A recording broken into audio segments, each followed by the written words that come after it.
तो जैसा कि लास्ट एपिसोड में हम लोगों ने देखा था कि योंग फाई वो अपने दोस्तों के साथ एक फॉरबिडन लैंड की तरफ जा रहा होता है। वहां पर उन लोगों को एक अजीब तरह की जेडी पावर फील हो रही थी, मगर जैसे ही वो लोग उस एरिया में जाते हैं तो वहां पर बहुत ही तेज हवा का झोंका आता है, जिस पर वो लोग कहते हैं कि हमें यहाँ से पैदल चलकर जाना होगा। मगर जब वो लोग पैदल चलकर जाते हैं तो वहां पर उन लोगों को दिखाई देता है वहां पर पहले ही ह्यूमंस की हड्डियां पड़ी हुई हैं, जिसे देखकर वो लोग थोड़ा सा डर जाते हैं और फिर वो लोग डिसाइड करते हैं कि वो लोग आपस में टीम्स बनाकर जाएंगे। अगर किसी एक पर भी हमला होता है तो फिर बाकी लोग वापस अपने सेक्ट में जाकर इन्फॉर्म कर देंगे। मगर मैंगलियर कहती है कि मैं और योंग फाई आगे जाते हैं और बाकी सब लोग पीछे रहो। जैसे ही वो लोग आगे जाते हैं तो वहां पर उन लोगों को दिखाई देता है एक स्टोन जिस पर कुछ नाम लिखा हुआ होता है। उसे देखते ही वो लोग समझ जाते हैं कि वो बंदा अभी भी जिंदा है। इतना कहने की ही देर थी कि अचानक उस पोर्टल से एक एनर्जी आती है जो कि उन सब लोगों को खींचकर उस पोर्टल के अंदर ले जाती है। और हमें दिखाया जाता है कि जब वो लोग उस पोर्टल से नीचे गिरते हैं तो वहां पर काफी ऊंचाई से वो लोग तेजी से जाकर नीचे गिरते हैं। हमें दिखाया जाता है कि वो जगह एक एंशिएंट गुफा होती है और उन लोगों को वहां पर किसी की आवाज सुनाई देती है, जिस पर वो सब लोग सामने की तरफ देखते हैं। वहां पे मौजूद शख्स उन लोगों से कह रहा होता है कि पिछले हजारों सालों से यहाँ पर कोई भी नहीं आया, और अगर कोई आया भी है तो ये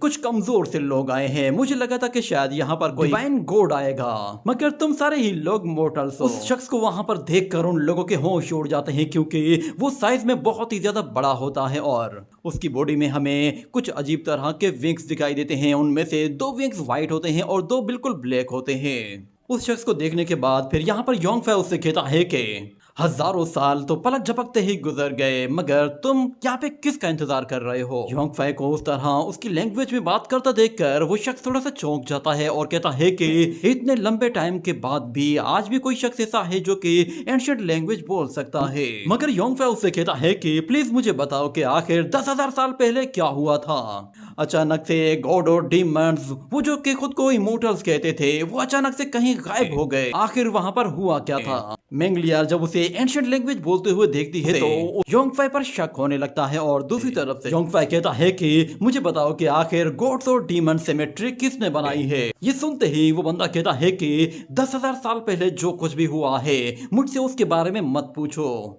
मैं नहीं जानता, मुझे कुछ भी याद नहीं आ रहा। इतना कहते हुए वो अपने दिमाग पर जोर डालता है तो उसके सर में दर्द होने लगता है, उसे कुछ भी याद नहीं आता और वो फिर जोर जोर से चिल्लाना शुरू कर देता है और कहता है कि आखिर 10,000 साल पहले हुआ क्या है जो मुझे याद नहीं आ रहा, और मुझे अब बताएगा कौन के मेरे पास्ट में क्या हो चुका है, और मुझे मेरी आइडेंटिटी के बारे में कौन बताएगा कि मैं रियल में हूँ क्या। उसके चिल्लाने की आवाज इतनी ज्यादा तेज होती है और इतनी पावरफुल होती है कि वहां पे मौजूद सारे ही लोग उसकी आवाज की वजह से बेहोश हो जाते हैं। यहाँ तक कि योंग फाई भी उस आवाज को ज्यादा देर बर्दाश्त नहीं कर पाता और बेहोश हो जाता है। मगर जब कुछ देर के बाद उन लोगों को होश आता है तो वो बंदा अभी भी उन लोगों के सामने ही बैठा हुआ होता है और उन लोगों से कहता है कि मैंने अपनी पुरानी मेमोरीज को इरेज कर दिया है। तुम जिस टाइम की बात कर रहे हो वो मेमोरीज अब मेरे पास नहीं है, इसलिए मुझसे अब दोबारा ये मत पूछना कि 10,000 साल पहले क्या हुआ था, क्योंकि मुझे जब भी पुरानी मेमोरीज याद करनी होती है तो मेरा दिमाग आउट ऑफ कंट्रोल हो जाता है और मैं बिल्कुल पागल सा होने लगता हूँ और हर एक चीज को डिस्ट्रॉय कर देता हूँ। तुम शुक्र करो कि इस मर्तबा मैंने खुद को कंट्रोल कर लिया है। मैं वक्त गुजरते गुजरते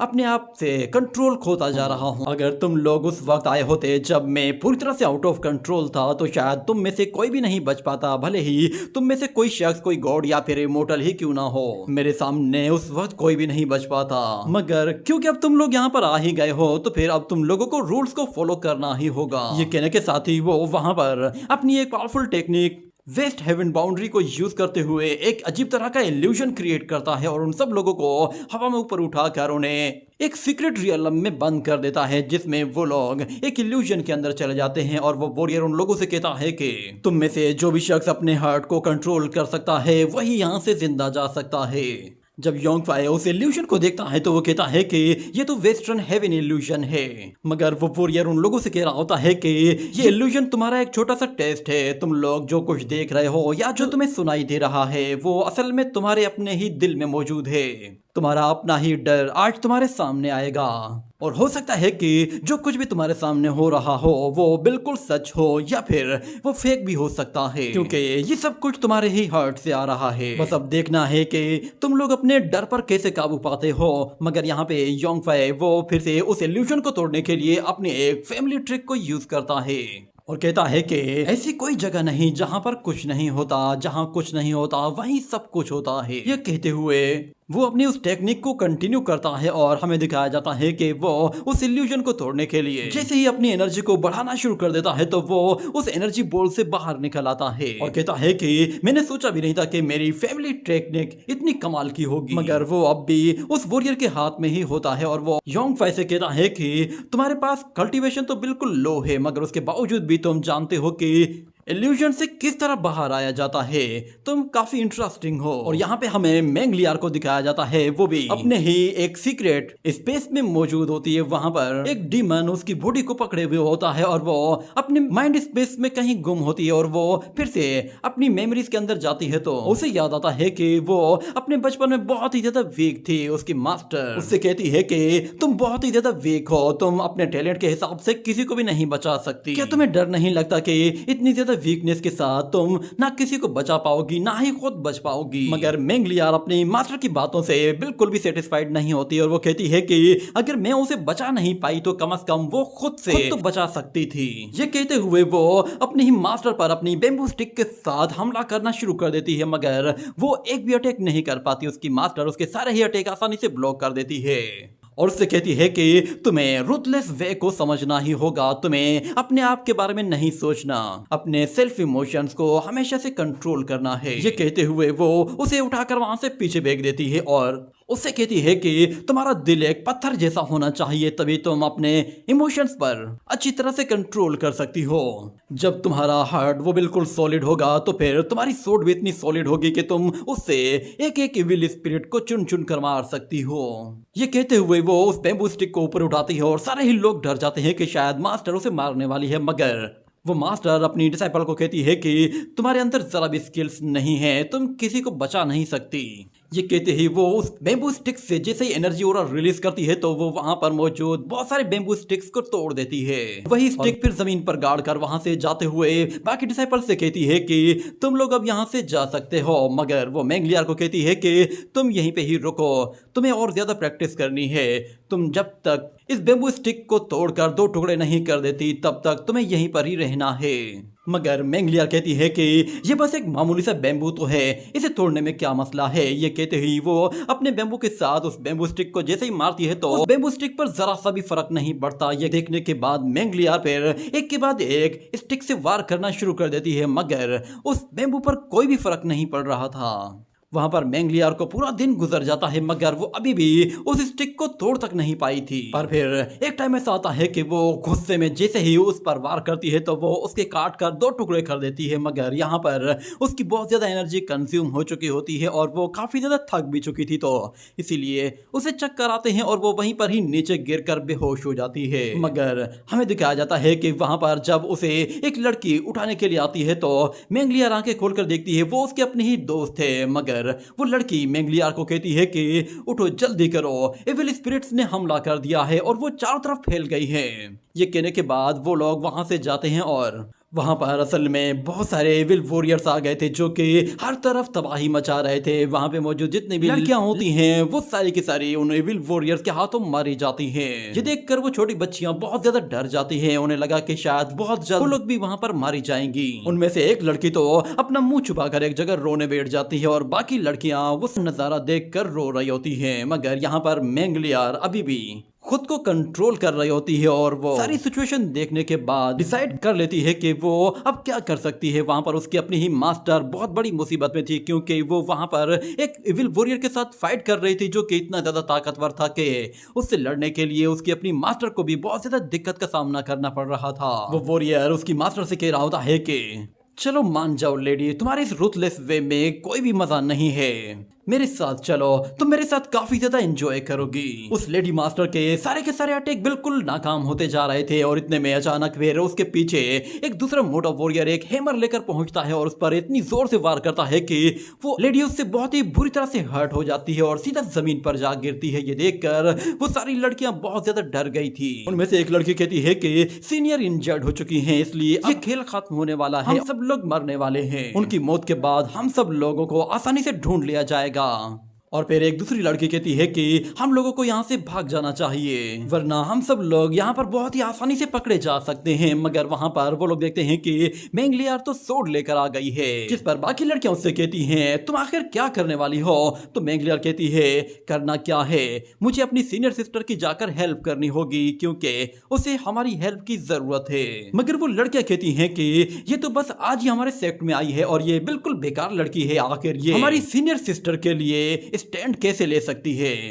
मगर मैंगलियर कहती है कि अगर तुम लोगों को मौत से डर लगता है तो फिर रुथलेस वे को प्रैक्टिस मत करो और यहाँ से चले जाओ। और यहाँ पे हमें दिखाया जाता है कि वो एविल वॉरियर्स बहुत ही आसानी से सारे ही वॉरियर्स को खत्म करके उस लेडी से कह रहे होते हैं कि तुम्हारा ये 10 टाई सेक्ट तो बहुत ही ज्यादा वीक है, मुझे लगा था कि शायद कुछ तो मजा आएगा मगर यहाँ पे इन लोगों को मारना तो बिल्कुल मक्खी को मारने जैसा था। जिसके बाद उनमें से एक गंजा वॉरियर उस लेडी से कहता है कि अब तुम्हारी जिंदगी मेरे हाथ में है, अगर तुम चाहोगी तो मैं तुम पर तरस खाऊंगा। ये कहते हुए वो जैसे ही आगे बढ़ता है तो वो लेडी उस पर पीछे से अपने स्पिरिचुअल वेपन्स के साथ हमला करती है। तो वो एविल वॉरियर उन वेपन्स को देखते ही फौरन से उन्हें डॉज करके वहां से पीछे हट जाता है और बहुत ही आसानी से ब्लॉक करते हुए उन्हें वहां से फिर से दूर उठा फेंकता है। ये देखकर वो लड़की भी हैरान हो जाती है। मगर इतने में फिर वहां पर मैंगलियर आती है और वो कहती है कि सीनियर सिस्टर मैं यहाँ पे आपकी हेल्प के लिए आई हूँ। मैंगलियर अपनी बाकी की दोस्तों को भी लेकर पहुंच गई थी मगर वो गंजा वॉरियर कहता है कि अरे ये क्या, लगता है कि ये छोटी छोटी मछलियां जाल से निकल गई थी। मगर हमें दिखाया जाता है उन छोटी बच्चियों की वो मास्टर तो वहां से फौरन से भागने की कोशिश करती है, जिस पर वो एविल वॉरियर्स भी हंसते हुए उन बच्चियों का मजाक उड़ाते हैं और कहते हैं कि सच में अब पता चला कि तुम्हारा ये सेक्ट रुथलेस सेक्ट क्यों है। सच में तुम्हारा सेक्ट सारे ही सेक्ट में सबसे ज्यादा घटिया है। ये सुनने के बाद वो लड़कियां गुस्से में आगे बढ़ती हैं तो वहां पे मौजूद वो वोटा वॉरियर अपना वेपन उनकी तरफ थ्रो करता है तो वहां पर एक जोरदार धमाका होता है जिससे वो सारी लड़कियां वहां से दूर जा गिरती हैं और मैंगलियर एक बड़े से पत्थर से जा टकराने की वजह से काफी ज्यादा इंजर्ड हो जाती है। मगर इतने में वो देखती है कि वहां पर उसकी एक दोस्त है जो कि उस मोटे वॉरियर के सामने पड़ी हुई है और वो मोटा वॉरियर उसे देखकर उसे अपने हथौड़े से कुचलने वाला था। ये देखकर मैंगलियर के होश उड़ जाते हैं मगर वो मोटा वॉरियर उस पर बिल्कुल भी तरस नहीं खाता और अपने अटैक के साथ उस बच्ची को वहीं खत्म कर देता है। मगर मैंगलियर कहती है कि देख लेना मेरी मास्टर, वो वापस आएंगी और तुम लोगों से बदला जरूर लेंगी। मगर वो गंजा वॉरियर कहता है कि तुम्हारे जितने भी मास्टर्स हैं उन लोगों ने रुथलेस वे को प्रैक्टिस किया है, उन्हें तुम्हारी लाइफ की कोई परवाह नहीं। 10 टाई डिसाइपल होने के नाते तुम्हें ये पता भी नहीं है कि तुम लोग क्या प्रैक्टिस कर रहे हो। ये कहने के साथ ही वो अपनी सोड लेकर उसे मारने के लिए जैसे ही आगे आता है तो अचानक से उस छोटी सी लड़की की मास्टर वहां पर पहुंचकर उसे बचा लेती है और उस वॉरियर को वापस पीछे धकेल देती है। ये देखते ही मैंगलियर की आंखों में एक नई उम्मीद से आ जाती है मगर उसकी सीनियर सिस्टर कहती है कि जल्दी से यहाँ से भाग जाओ। मगर दूसरी तरफ से वो एविल वॉरियर्स दोबारा से उन लोगों पर आकर टूट पड़ते हैं और कहते हैं कि लगता है कि इस लेडी ने रुथलेस वे को ठीक से प्रैक्टिस नहीं किया है, ये अपनी जिंदगी को यहाँ पर इन छोटी छोटी बच्चियों के लिए कुर्बान करना चाहती है। फुल लेडी उस एविल वॉरियर को मारने के लिए अपना अटैक ट्राई कर रही होती है मगर उसका कोई भी फायदा नहीं हो रहा होता। वो वॉरियर काफी ज्यादा स्ट्रॉन्ग होता है और उसके पास भी स्किल्स काफी अच्छे होते हैं। इतने में वो जैसे ही अपने अटैक से उस लेडी को मारने की कोशिश करता है तो वो लेडी बहुत ही आसानी से उसके अटैक को रोक तो लेती है मगर वो दूसरे हाथ से एक और अटैक करने वाला था मगर वो लेडी उसके दूसरे हाथ को भी पकड़ लेती है और इतने में हमें दिखाया जाता है कि वो दूसरा मोटा वॉरियर पीछे से जाकर हमला करता है और गंजा वॉरियर अपने आप को दूर हटाता है मगर वो स्वॉर्ड उस लेडी के आर पार निकल जाती है जिससे उसे बहुत ही बुरी इंजरीज होती है। उसके साथ ही उसका काम भी अब तमाम होने वाला था, वो लड़खड़ाते हुए नीचे गिर जाती है। ये देखते ही मैंगलियर फौरन से पलट कर आती है और वो कहती है कि मास्टर मैं रुथलेस वे को जानती भी नहीं तो फिर आप मुझे बचाने के लिए क्यों आई हैं। मगर उसकी मास्टर कहती है कि रुथलेस वे का मतलब ये नहीं होता कि अपनों की परवाह करना छोड़ देना। ये कहने के साथ ही उसकी जान निकल जाती है जिस पर मैंगलियर रोना शुरू कर देती है और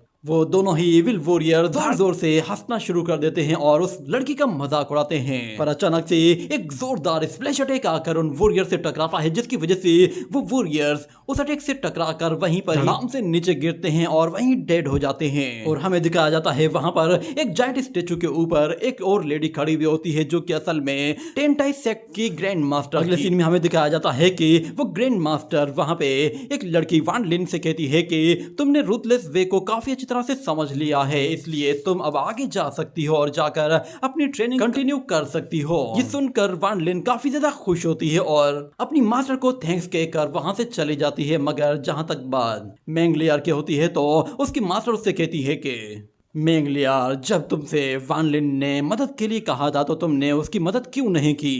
तुम जानती हो ना कि हमें अपने इमोशंस से काम नहीं लेना है। अगर हम लोग अपने इमोशंस को अपने आप को कंट्रोल करने देंगे तो फिर हमारे इमोशंस हमारी एविलनेस को हमारे ऊपर हावी कर देंगे, और अगर ये एविलनेस बढ़ गई तो फिर हम लोग अपनी ट्रू वे को खो देंगे और हमारे सेक्ट का फिर कोई फायदा नहीं होगा। तुम किसी को भी नहीं बचा सकती, ना किसी की हेल्प कर सकती हो, क्योंकि तुम्हें रूथलेस वे के बारे में कुछ भी नहीं मालूम। तुम्हारी मास्टर का तुम्हें बचाना भी एक बड़ी बेवकूफी है। तुम बस इमोशन से घिरी हुई हो। मुझे लगता है कि आगे चलकर तुम हमारे सेक्ट को बहुत ज्यादा नुकसान पहुंचा सकती हो। क्या तुम्हें लोगों को मारने से डर लगता है? तो फिर मेंगलियार कहती है नहीं। तो उसकी मास्टर कहती है बताओ तो फिर तुम्हारी प्रॉब्लम क्या है? जिस पर वो अपनी मास्टर को बताती है कि मुझे सिर्फ एक चीज से नफरत है और वो है मेरी वीकनेस। ये सुनकर उसकी मास्टर कहती है कि तुम्हारी मास्टर ने बिला वजह में ही अपनी जान गंवा दी, उसे वहां से भाग जाना चाहिए था और वो वहां से भाग भी जाती, मगर तुम अगर वहां पर बीच में ना आती तो शायद उसकी जान बच जाती और तुम सब लोग भी वहां पर सेफ हो जाते। मगर तुमने ना सिर्फ अपनी गलती से अपनी जान को खतरे में डाला बल्कि बाकी लड़कियों की जान को भी खतरे में डाल दिया। अगर तुम उन्हें वहां पर लेकर नहीं जाती तो वो सारी लड़कियां बच जाती, क्योंकि जिस रूम में तुम लोग मौजूद थे वो एक सीक्रेट रूम था। वहां तक पहुंचने में उन लोगों को काफी ज्यादा टाइम लग जाता और तब तक मैं पहुंच भी जाती। मैं तुम्हें एक और चांस दे रही हूँ, मुझे बताओ कि अगर तुम सेम सिचुएशन में दोबारा से फंस जाती हो तो तुम क्या करोगी? तो मेंगलियार कहती है कि मैं फिर भी वही करूंगी जो मैंने अब किया है, मगर यहाँ पर बात रेस्क्यू करने की है तो रेस्क्यू करना बिल्कुल फेक था, मगर जहां तक बात डिले करने की है तो वो बिल्कुल सही है। यहाँ पर सिर्फ कमजोर लोगों को मोहरों की तरह इस्तेमाल किया जाता है ताकि वो लोग उन मोहरों को इविल वॉरियर्स की भेंट चढ़ा दे, ताकि वो लोग सही मौका आने पर अपना अटैक कर सके। ये एक इविल वे है। मगर उसकी मास्टर कहती है कि भले ही तुम बिल्कुल बेकार सी हो मगर उसके बावजूद भी तुम बातें बहुत ही अच्छी करती हो, क्योंकि तुम्हारी बातों से मुझे बिल्कुल सेम फील हो रहा है जैसा कि मुझे रूथलेस वे में फील होता है। तो मेंगलियार कहती है कि हाँ बिल्कुल ऐसा ही है।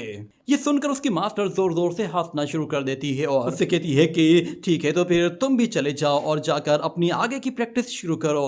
ये सुनकर मेंगलियार अपनी मास्टर को थैंक यू कहती है और फिर उसकी मास्टर कहती है कि तुम इनर कोर्टयार्ड में अब मेरे साथ प्रैक्टिस करोगी, मगर एक बात याद रखना कि अगले 10 साल के बाद हमारा इनर सेक्ट एक नई सेंट को चूज करेगा जो कि मेरी टेंटाई एकेडमी के एक सीक्रेट मिशन को चुनेगा, और वो मिशन एक इविल एंसेस्टर को सील करने का है। वो इविल एंसेस्टर एक चेन फैमिली में पैदा होगा।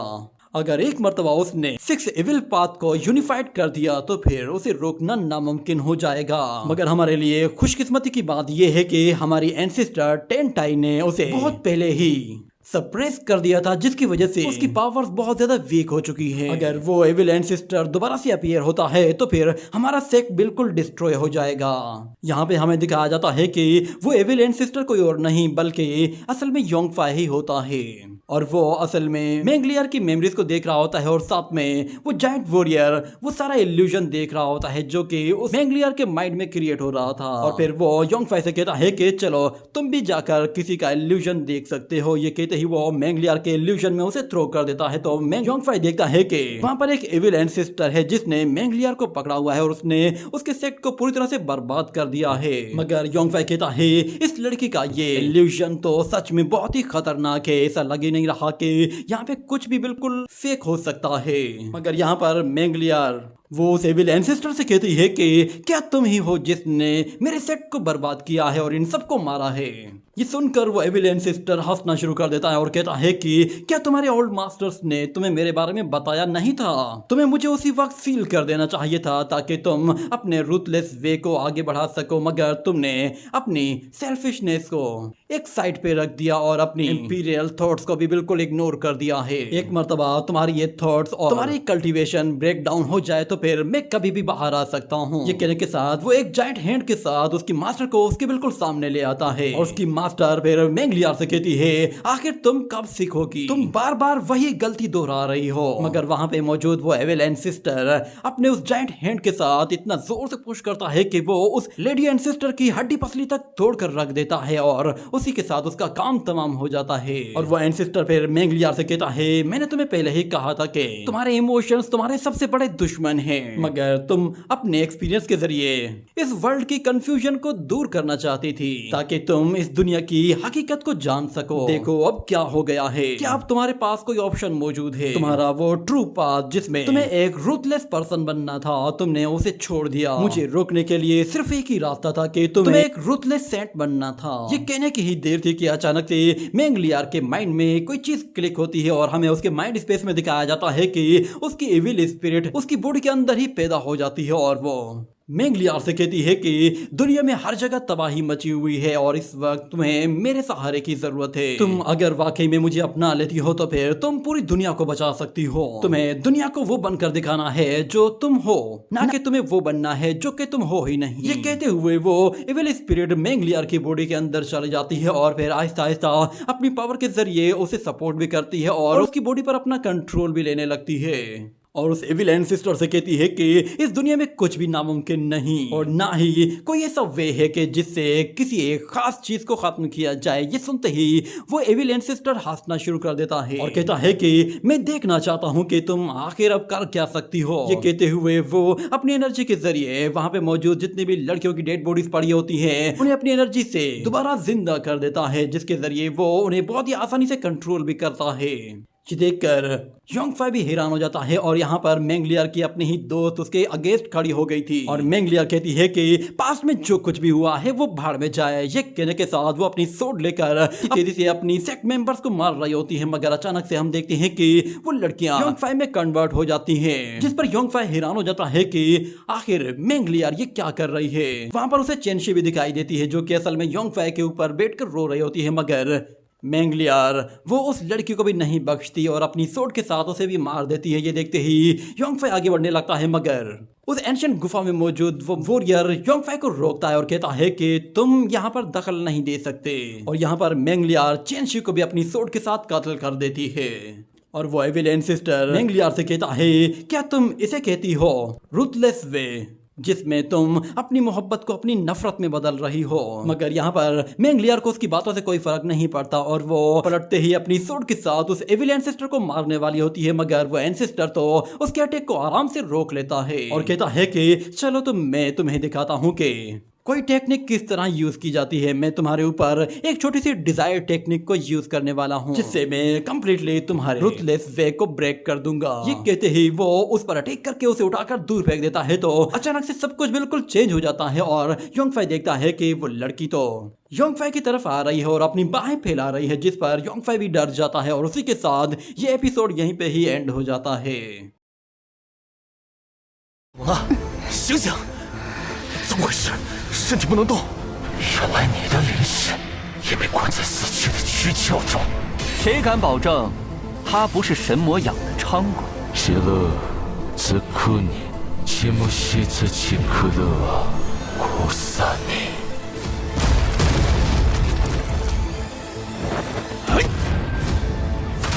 血界传送咒法。